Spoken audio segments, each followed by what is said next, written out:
नहीं लगी हुई है। अरे हमने तो लगाई ना, आपने लगाई है पहले ऐसी लगी हुई है। देसी घी लगाते हैं। 900 रुपये की बस, 900। हाँ 900 है, कल नत्थू 900 बेचू कितना नत्थू ने। गाँव में तो वैसे आग ही लगी है। अब साइड से लाओ 180 रुपये को लेके आओ आराम से। 900 रुपये मिलो, 900 रुपये मिलो हो गया। अब कहूँ भाई साहब 100% प्योर ना हो।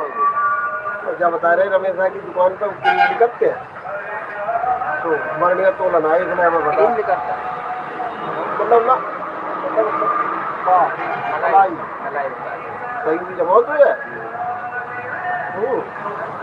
तो कह रहे बोले हमने काबा बिक रहा हूँ, बोले 900 रुपये। बोला कानून में ऐसे ही आग ही लगी है। अब तुम क्या बताओ। एक बात भाई साहब, तेल लगाए के गेहूँ बेचो तो बहुत जल्दी बिका, चमक आएगी गेहूँ में, हैं? चमक आएगी गेहूँ में।